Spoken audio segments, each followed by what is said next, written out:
በስመ አብ ወወልድ ወመንፈስ ቅዱስ አህዱ አምላክ። መንፈሳዊው ሰው የግብፅ ኦርቶዶክስ ቤተ ክርስቲያን ፓትርያርክ ቅዱስነታቸው አቡነ ሽኖዳ ሳልሳዊ እንደጻፉት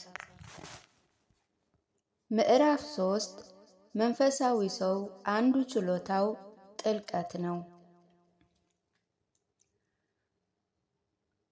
በጸሎት ውስጥ ያለ ጥልቀት።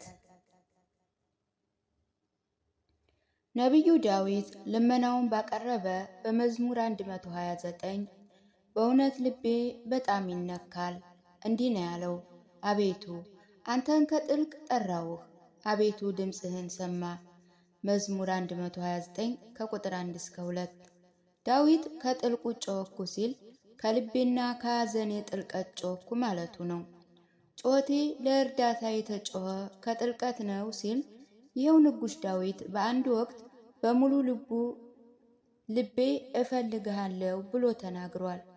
በአጠቃላይ ይህን ሲናገር እኔ ካለኝ ጥልቅ እምነት መተማመን አንጻር አንተ መልስ አለህና ጩኽ ያለው በእርግጥ ከጥልቁ ሆኜ ጩኽ ያለው ከድካሜና ከፍላጎቴ ጥልቀት ወደ አንተ ጩኽ ያለው በመጨረሻ በማይታወቅ ጉድጓድ ውስጥ ወድቄ በጥልቅ ጩኽ ያለው ድካሜን ጉስቁልናዬን ልቋቋመው ከማልችልበት ጥልቅ ውስጥ ሁኜ ጩኽ ያለው ማለቱ ነው። እንዲህ አይነት ጥልቅ ጸሎት ዮናስ በአሳ አንባሪ ሆድ ውስጥም ሳለ ያቀረበውን ጸሎት ይመስላል። ጌታ ሆይ በእርግጥ እኔም እውነተኛና አዳኝ የሆነ አምላክ እንዳንተ ያለ የለምና ከልቤ ጥልቀት ወደ አንተ ጮኽ ያለው። አሁንም እንዲህ አይነቱ ጥልቅ ጸሎት ዳንኤልም ወደ አንበሶች ጉድጓድ በተጣለ ጊዜ ያቀረበው ወይም 3 ደቂቅ ወደ እቶነ እሳት በተወረወሩ ጊዜ ያቀረቡት ጸሎት ነው። ይህ ጸሎት ከልብ በመሻት ጥልቀት ውስጥ ሆኖ የቀረበ ጸሎት ነው። ወይ ደግሞ አንድ ውሃ ውስጥ በመስመጥ ላይ ያለ ሰው ሙሉ ለሙሉ ከመስመጡ በፊት ሰዎች ታንኳቸውን አፍጥነው ወደ እርሱ በመቅረብ ከሞት እንዲታደጉት የሚያሰማ የድረሱልኝ ጩኸት ነው። ወይ ደግሞ ከምድር ላይ ጠፍቶ የነበረ ዝናብ ይዘንብ ዘንድ ኤልያስ ያቀረበውን ጸሎት የሚመስል ነው። ወይም ደግሞ በኢያሪኮ ቅጥር ዙሪያ የዞሩትን ሰዎች ጸሎትንም ይመስላል። አንደኛ ነገሥት ምዕራፍ 18 ኢሳይያስ ምዕራፍ 6። በጸሎት ላይ ዋናው ቁም ነገር የጸሎቱ ምርጥ ቃላት መሳካት ወይም የጸሎት ርዝመት አይደለም፣ የጸሎቱ ጥልቀት እንጂ። ከቀራጩ ጸሎት ይልቅ የፈሪሳውያን ጸሎት ረጅም ነበር። ሉቃስ 18 ቁጥር 14። ይሄ ለምን ሆነ? ይሄ የሆነው ዋና ምክንያት ከትህትና ከጸጸት ራስን ከማዋረድና ከመሰበር ጥልቀት የተለየ ጸሎት ስለሆነ ነው። ቀራጩ ግን ራቅ ብሎ በመቆም ዓይኖቹን ወደ ሰማይ ለማቅናት እንኳ ሳይደፍር ያቀረባቸው ጥቂት ቃላት ጥልቅ ስለነበሩ እግዚአብሔር ወደ እርሱ ጸሎት ተመልክቷል። ልክ እንደዚህ ቀራጭ ከጌታ በስተቀኝ የተሰቀለው ወንበዴ ጸሎቱም ልመናው ጥልቅ ነበር። ይህ ሰው በሞት አፋፍ ላይ ሆኖ ያቀረበው ጸሎት አጭር ግን ጥልቅ ነበረ። ለዘላለም ሕይወቱ እጅግ ስለጓጓ ከልቡ ሆኖ እግዚአብሔርን እንዲያስበው ጠየቀ። ይህን ከማድረጉ በፊት ግን በሌላኛው ወንበዴ እንዲህ ብሎት ነበር፣ ስላደረግነውም የሚገባንን እንቀበላለንና በእኛስ እውነተኛ ፍርድ ነው። ሉቃስ 23 ቁጥር 41። በእርግጥም ይሄ ጸሎት ከልብ ስለቀረበ ወሳኝ ጸሎት ነበር። በመሆኑም ሊደመጥ ችሏል።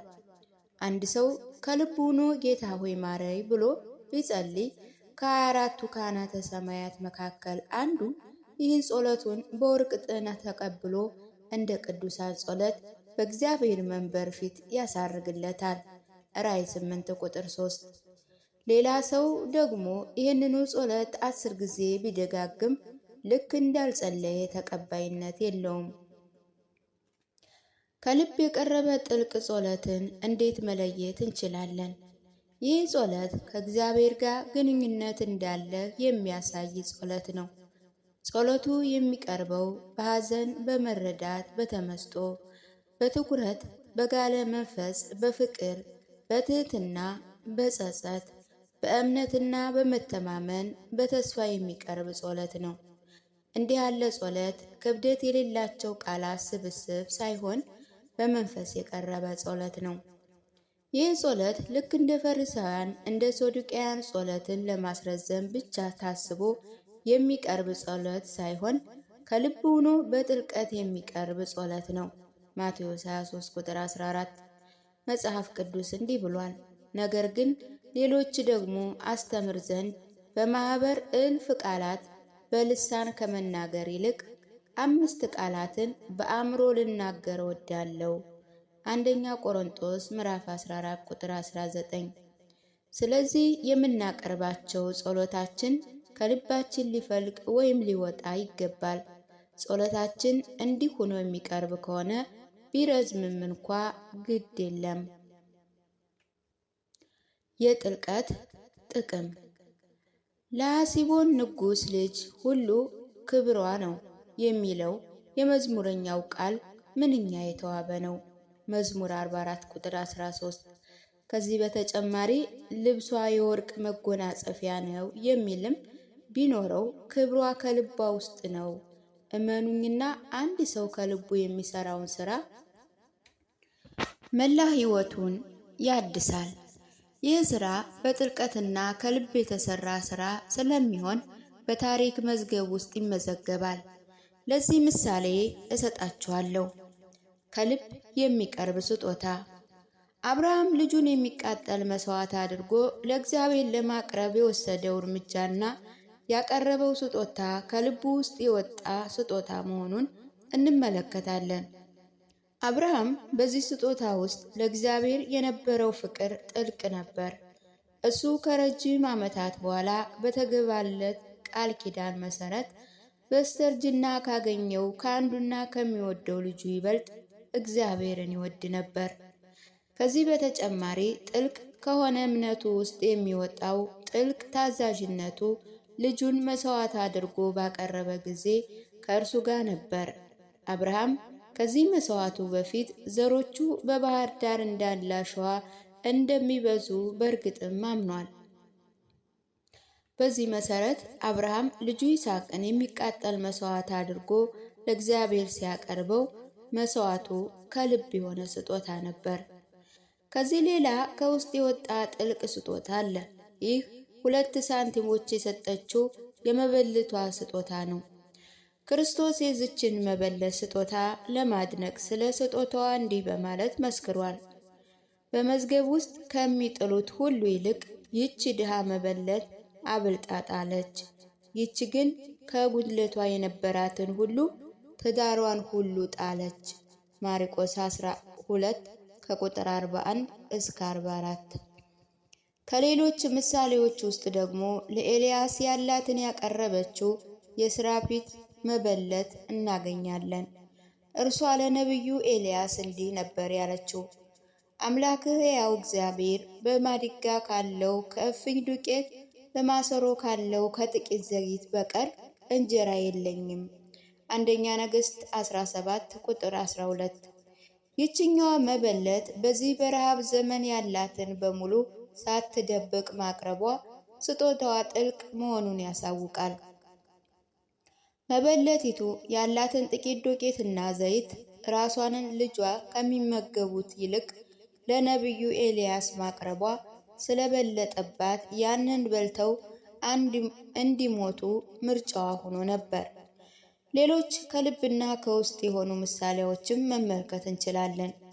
በታላቅ ድህነት ፍላጎት ውስጥ ሆኖ ገንዘቡን አስራት አድርጎ የሚያቀርብ ሰው ስጦታው ጥልቅ ነው። ለሚቀጥለው ወር ዕዳ ሆኖ ይጠብቀው ዘንድ የመጀመሪያ ሙሉ ደሞዙን አስራት አድርጎ የሚያቀርብ ሰው እንዲሁ ነው። ወይ ደግሞ በፈተና ሳምንት ውስጥ እያንዳንዱ ደቂቃ እያስፈለገችው ጊዜውን እግዚአብሔርን ለማገልገል አሳልፎ የሚሰጠው ሰው ይህንን የመሰለ ነው። ወይም በሰውነቱ ውስጥ ካሉ ብልቶች መካከል አንዱን ለአንድ በሞት አፋፍ ላይ ወዳጅ አሳልፎ የሚሰጥ ሰውም እንዲሁ ነው። ከዚህ ሌላ ለተቸገረ ሰው ይሰጥ ዘንድ ከሌሎች ገንዘብ የሚበደርም እንዲሁ ነው። ሌላው ከልብ የሚቀርብ ስብከት ነው። የክርስትና ታሪክ ጥልቅ በሆነ ስብከት የተጀመረው በ12 ሐዋርያት ነው። ከነዚህ ሐዋርያት መካከል አንዳንዶቹ በዓለም ውስጥ ከተናቀውና ከተጠላው ሕይወት የተገኙ ናቸው። አንደኛ ቆሮንቶስ ምዕራፍ 1 ከቁጥር 27 እስከ 28። ይሁን እንጂ በሙሉ ቆራጥነት፣ በታማኝነት፣ በሚታመን ቃል ኪዳን ወደ አገልግሎት ሕይወት ባላቸው ሙሉ ኃይል ሊገቡ ችለዋል። ይህ በመሆኑ የደረሰባቸውን ግርፋት፣ እስርና የሞት ቅጣት የእግዚአብሔርን ቃል ለእያንዳንዱ ለማድረስ ባደረጉት ሩጫ ውስጥ ሊቀበሉ ችለዋል። ይህ ስለሆነ ስለ እነርሱ እንዲህ ተብሎ ተጽፏል። ነገር የለም፣ መናገርም የለም፣ ድምፃቸው አይሰማም። ድምፃቸው ወደ ምድር ሁሉ፣ ቃላቸውም እስከ ዓለም ዳርቻ ወጣ። መዝሙር 18 ከቁጥር 3 እስከ 4።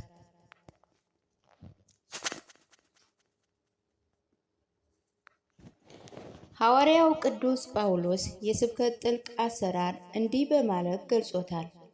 ነገር ግን በሁሉ እንደ እግዚአብሔር አገልጋዮች በመገረፍ፣ በወህኒ፣ በሁከት፣ በድካም፣ እንቅልፍ በማጣት፣ በመጾም፣ ግብዝነት በሌለው ፍቅር፣ በእውነት ቃል፣ በእግዚአብሔር ኃይል፣ ለቀኝና ለግራ የሚሆን በጽድቅ የጦር ዕቃ፣ በክብርና በውርደት፣ በክፉ ወሬና በመልካም ወሬ ራሳችንን እናመጥናለን።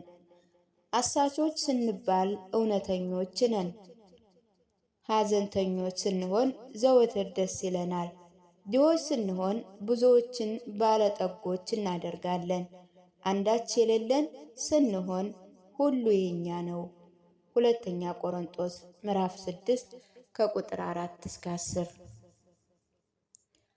ይሄ የስብከት አገልግሎታቸውን ጥልቀት እስከ መጨረሻው ባልቀዘቀዘው መንፈሳዊ ቅናታቸው ውስጥ ተገልጧል።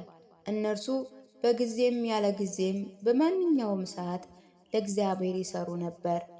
ሁለተኛ ጢሞቴዎስ ምዕራፍ 4 ቁጥር 2 ላይ ሌላው ቢቀር በእስር ቤት ውስጥ እንኳ የስብከት ስራቸውን አላቋረጡም። ሐዋርያው ቅዱስ ጳውሎስ አንዳንዶቹን መልእክታቱን የጻፋቸውም በእስር ቤት ውስጥና በክስ ላይ በነበረበት ጊዜ ነው። በዚያም ጊዜ በችሎት ላይ ሳለ በገዢ ፊሊጶስና በንጉሥ አግሪጦስ ፊት ቆሞ ነበር። ስለ እነርሱ እንዲህ ተብሎ ተጽፏል። ማንም ሳይከለክለው የእግዚአብሔርን መንግሥት እየሰበከ ስለ ጌታ ስለ ኢየሱስ ክርስቶስ እጅግ ገልጦ ያስተምር ነበር። ሐዋርያ 28 ቁጥር 31። ይህ ደግሞ ምንም ሳይፈሩ የሰው ሥጋን በሚበሉ አሕዛብ ሰዎች ሀገር ውስጥ እምነት ይዘው የሄዱ የወንጌል መልእክተኞች እንድናስታውስ ግድ ይለናል። በእነዚህ ሰዎች ዘንድ የእግዚአብሔር መንግሥትና የእርሱ ፍቅር ቃሉን በማገልገላቸው ውስጥ በጥልቀት ተገልጧል። ከልብ የሚቀርብ አገልግሎት። አንዳንድ አገልጋዮች አገልግሎታቸውን የሚመጥኑት በውጫዊ ገጽታው እንጂ ባለው ጥልቀት አይደለም። ይህ ማለት አገልግሎታቸውን የሚለኩት በተማሪዎች ብዛት ወይም በትምህርታቸው ስፋት አይነት ወይም ተማሪው ባገኘው መንፈሳዊ ዕውቀት ነው። ወይ ደግሞ አንድ አገልጋይ አገልግሎትን የሚመዝነው ከአንደኛ ደረጃ ወደ ሁለተኛ ደረጃ ትምህርት ሲተላለፍ ወይም አገልጋዮቹን ለማሰልጠን በሚያደርገው ዝግጅት ወይም ሌሎች ፕሮጀክቶችን ለማዘጋጀት ወይ ደግሞ የጉብኝት መጽሐፍትን ለማዘጋጀት ይሆናል። በዚህ ሁሉ መካከል ግን ለአገልግሎት የሚያስፈልገውን ጥልቅ ነገር ስለሚዘነጋ ተማሪዎቹን ወደ ንስሐ፣ ወደ እግዚአብሔር ፍቅር ለመምራት አይሳካለትም።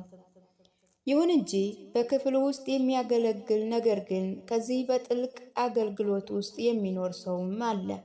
ለምሳሌ በአንድ እጁ ብቻ እየሰራ የሚያገለግል አንድ አገልጋይ የሚያገኛቸውን ሰዎች ሁሉ በእግዚአብሔር ፍቅር ከሳባቸው በኋላ ከአንደበቱ በሚወጣው በጸጋ ሙላት ልባቸውን ማነሳሳት ይችላል። እንደዚህ አይነት ሰው አስቀድሞ ወደ ቤተ ክርስቲያን ደርሰው በማያውቁ አዳዲስ አባላትን በየዕለቱ ያቀርባል ወይም ያመጣል። ከዚህ በተጨማሪ እጅግ እየተጣጣረ በጥልቀት ሆኖ ከባድ ሥራ እየሰራ የቤተሰብ ችግሮችን ለማቅለል ያገለግላል። ወይ ደግሞ በቤተ ክርስቲያን ውስጥ ያሉ ታላላቅ አባቶች ስለ አገልግሎቱ ምንም ሳያውቁ እርሱ በዚህ ጉዳይ ላይ ቀኑ ሙሉ ሲተጋ ከመቆየቱ በላይ የሌሊት አብዛኛውን ክፍል የተራራቁትን ለማቀራረብ ለማሳመን ይደክማል። በዚህ ዙሪያ ከ40 ዓመት በፊት ከኛ ጋር ይሰራ የነበረ አንድ አገልጋይን አውቃለሁ። የሰው ብዙ በጎዳና ላይ የሚንቀዋለሉ በየቡና ቤቱ የሚቀመጡ ቧልት ባለባቸው ማዕከሎች ውስጥ የሚገኙ ወጣቶችን ወደሚያስተምርበት ክፍል እየያዛቸው ይመጣ ስለነበር እርሱ የሚያስተምርበትን ክፍል የጠማሞች ክፍል ብለን ጠርተነው ነበር። በጣም የሚገርመው ግን እርሱ እነዚያን ወጣቶች የሚቀይራቸው በቤተ ክርስቲያን ውስጥ ቋሚ ተማሪዎች እንዲሆኑ ብቻ ሳይሆን ከመካከላቸው አንዳንዶቹ በሚያስደንቅ ሁኔታ አገልጋዮች ነው እንዲለወጡም ምክንያት መሆኑ ነበር። ከሌሎች ጥልቅ የሆኑ የአገልግሎት ምሳሌዎች መካከል የሐዋርያው ፊልጶስና የኢትዮጵያዊ ጃንደረባ ታሪክም ይገኝበታል። ፊልጶስ በመንገድ ላይ በእግሩ ሲጓዝ ኢትዮጵያዊ ጃንደረባ በሰረገላ ላይ ተቀምጦ የኢሳይያስ የትንቢት መጽሐፍ ውስጥ አንዱን ክፍል ሲያነብ በመንፈስ ተመለከተው። በዚህ ጊዜ ስለሚያነበው የእግዚአብሔር ቃል በጥልቀት ስላስረዳው ወደ እምነት ሊያቀርበው ችሏል። ኢትዮጵያዊ ጃንደረባም ስለ እምነቱ ከልቡ ሆኖ ስለነገረው ከፊልጶስ ጋር ውሃ ወዳለበት በመውረድ በሐዋርያው እጅ ሊጠመቅ በቅቷል። ይህ አገልግሎት ምን ያህል ጊዜ ወሰደ? ምናልባት 1 ሰከንድ አለያም ከዚያ ያነሰ ይሁን እንጂ አገልግሎቱ ግን ጥልቅና ፍሬያማ ነበር። የመጥምቁ ዮሐንስ የዲያቆን እስጢፋኖስ አገልግሎትም ከዚህ ጋር በሚመሳሰል ነው። መጥምቁ ዮሐንስ ለ6 ወራት ወይም ከዛ ጥቂት ለሚበልጥ ጊዜ በታላቅ ጥልቀት አገልግሏል። በዛች አጭር ጊዜ ውስጥ የጌታ መንገድ በማዘጋጀት ሰዎችን ወደ ንስሐ መርቷል። መድኃኒታችን ኢየሱስ ክርስቶስ ስለ እርሱ እንዲህ ብሏል፣ እውነት እላችኋለሁ ከሴቶች ከተወለዱ መካከል ከመጥምቁ ዮሐንስ የሚበልጥ አልተነሳም። ማቴዎስ 11 ቁጥር 11። ቀዳሚ ሰማዕት ቅዱስ እስጢፋኖስ አገልግሎቱ ለአጭር ጊዜ ቢሆንም ጥልቅ ነበር። የአገልግሎቱ ታሪክ የሐዋርያት ሥራ ምዕራፍ 6 ላይ ጀምሮ በሰማዕትነት የተደመደመው ምዕራፍ 7 ውስጥ ነው። ይሁን እንጂ ብዛት ያላቸው አሕዛብ ወደ እምነት እንዲመለሱ ከማድረጉ በላይ ብዙዎችን የምኩራብ አለቆች በአንደበቱ ረድቷል። ይናገርበት የነበረንም ጥበብ መንፈስ ይቃወም ዘንድ አልቻሉም። ሐዋርያት 6 ቁጥር 10 ላይ በጥልቀት የተናገራቸው አንዲት ቃል ብዙ ፍሬዎችን ልታፈራ ትችላለች። በበዓለ ሃምሳ ከመንፈስ ቅዱስ ጋር የተሰበከ አንድ ስብከት በጉባኤ ላይ 3000 ነፍሳትን እንዲደመሩ ከማድረጉም በላይ 3000ም ተጠምቀው ቋሚ አማኞች ሊሆኑ በቅተዋል።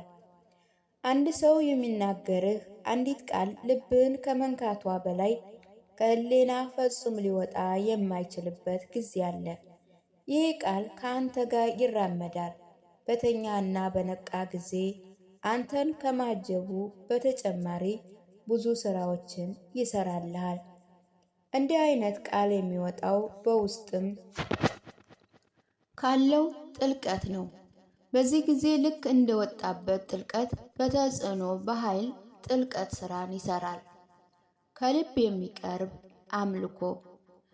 ብዙዎች በጾም ወራት የሚጨነቁት ስለ ጾማቸው ርዝመት ብዛት ብቻ ነው። ይህ በመሆኑ የሚጾሙት ጊዜ ጸሎታችን፣ የመዝሙራት ምናባችንም ስግደታችን ያስረዝማሉ እንጂ ከውስጥ ለሚወጣ አምልኮታቸው አይጨነቁም። አንድ ሰው ያለምንም ከልብ ያልሆነ መንፈሳዊ ሥራ ለ55 ቀናት በመጾም ራሱን ማድከም ይችላል። ይሁን እንጂ ፍቃዱን፣ ስሜቱንና አእምሮውን በጾመ ጊዜ ለመቆጣጠር አይችልም።